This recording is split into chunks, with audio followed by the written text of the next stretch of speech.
Shalom, selamat malam dan salam sehat untuk kita semuanya. Pada malam hari ini kita kembali bertemu melalui renungan malam dan lagu pujian. Tapi sebelumnya mari kita buka di dalam doa.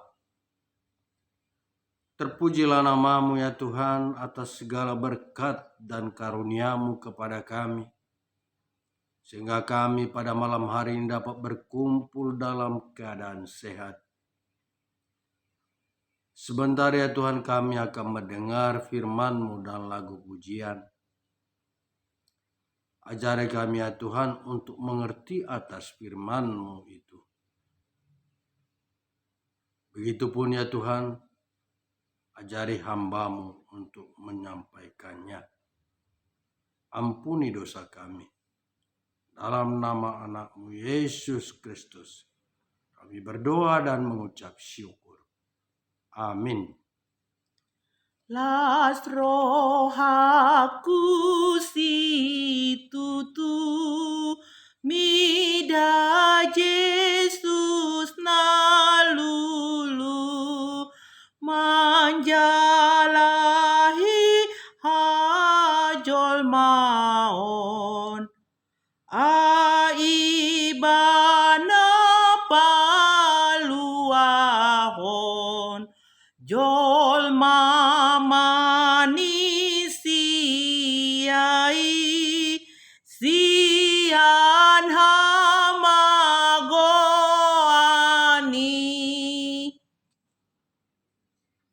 Yang menjadi firman renungan kita malam ini saya ambil dari kitab Efesus pasal 4 ayat 2 sampai dengan ayat 4. Demikian firman Tuhan. Hendaklah kamu selalu rendah hati, lemah lembut, dan sabar. Tunjukkanlah kasih-Mu dalam hal saling membantu. Dan berusahalah memelihara kesatuan roh oleh ikatan damai sejahtera. Satu tubuh dan satu roh, sebagaimana kamu telah dipanggil kepada satu pengharapan yang terkandung dalam panggilan-Mu. Demikian firman Tuhan. Yang menjadi topik renungan kita adalah memelihara kesatuan. Saudaraku yang terkasih di dalam nama Tuhan, dalam kehidupan kita sebagai pengikut Yesus, tentunya kita menyadari dengan kita hidup sebagai makhluk sosial yang memiliki sikap, karakter, perilaku yang berbeda-beda. Namun firman Tuhan mengajak kita dalam membangun relasi dengan orang-orang yang ada di sekitar kita agarlah selalu bijaksana. Dalam renungan kita malam ini, Paulus hendak menjelaskan bahwa setiap orang yang telah percaya hendaknya hidup dengan rendah hati, lemah lembut, sabar, menunjukkan kasih untuk saling membantu dan memelihara kesatuan roh. Di mana hal itu adalah panggilan hidup kita sebagai seorang Kristen. Saudaraku seiman, ada 4 pokok yang sangat kita perhatikan dan dituntut harus kita laksanakan dalam kehidupan kita sebagai sesama Kristen.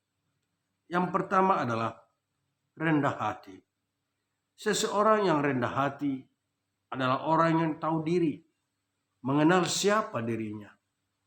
Orang yang rendah hati mengetahui bahwa hidupnya adalah hanya oleh kasih karunia Tuhan, bukan karena kekuatan dan kehebatannya. Menjadi orang yang rendah hati adalah panggilan hidup kita, sebagaimana juga Kristus yang memberikan kita teladan dengan merendahkan dirinya menjadi manusia. Hidup dengan rendah hati berarti kita menjauhkan sikap angkuh, sombong, tinggi hati, sebab kita hidup adalah hanya karena kasih karunia Tuhan dan bukan karena kekuatan kita. Yang kedua adalah lemah lembut. Dalam kitab Bilangan dikatakan bahwa Musa adalah orang yang lemah, orang yang lembut hatinya, melebihi manusia yang ada di muka bumi ini. Karena Musa disebut sebagai orang yang lembut hatinya adalah karena dia menyerahkan sepenuhnya kehidupannya dituntun dan diarahkan oleh Tuhan. Demikian juga dengan Yesus yang datang ke dunia ini. Dia menyebut dirinya lemah lembut dan rendah hati. Matius 11 ayat 29. Yesus melakukan pelayanannya adalah dengan lemah lembut. Sebab semua yang dilakukannya di dunia ini adalah karena kehendak Bapa yang menyuruhnya hingga dia taat dan mati di kayu salib. Sehingga orang yang lemah lembut itu bukanlah orang yang lemah. Dia adalah orang yang kuat tetapi dapat menguasai diri dan dapat menempatkan diri dengan baik dan benar dalam segala sesuatu, serta orang yang dapat mengendalikan emosi. Orang yang lemah lembut adalah orang yang menghargai sesamanya. Sekali lagi, orang yang lemah lembut adalah orang yang menghargai sesamanya. Tidak memaksakan kehendaknya terhadap orang lain. Menghindari sikap yang memaksa, mengancam, dan mengintimidasi. Yang ketiga, kesabaran. Dalam Alkitab, kita banyak belajar dari kesabaran. Baik dari tokoh-tokoh Alkitab seperti Abraham, Ayub, dan Paulus.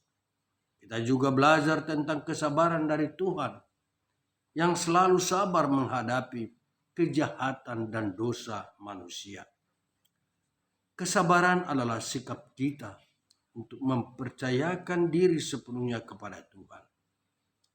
Kita bisa menahan diri untuk dikontrol oleh keinginan daging kita. Orang sabar itu bukanlah orang bodoh yang pasrah, tetapi orang sabar adalah orang yang bijaksana, yang optimis, penuh pengharapan dan ketenangan dalam menghadapi segala sesuatu. Ketika kita gagal dan menghadapi masalah, sering membuat kita tidak sabar untuk lepas dari persoalan tersebut, sehingga memunculkan keresahan dan ketidaktenangan.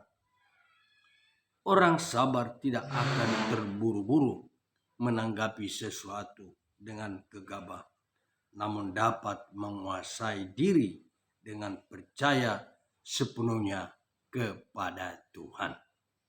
Yang keempat, kasih.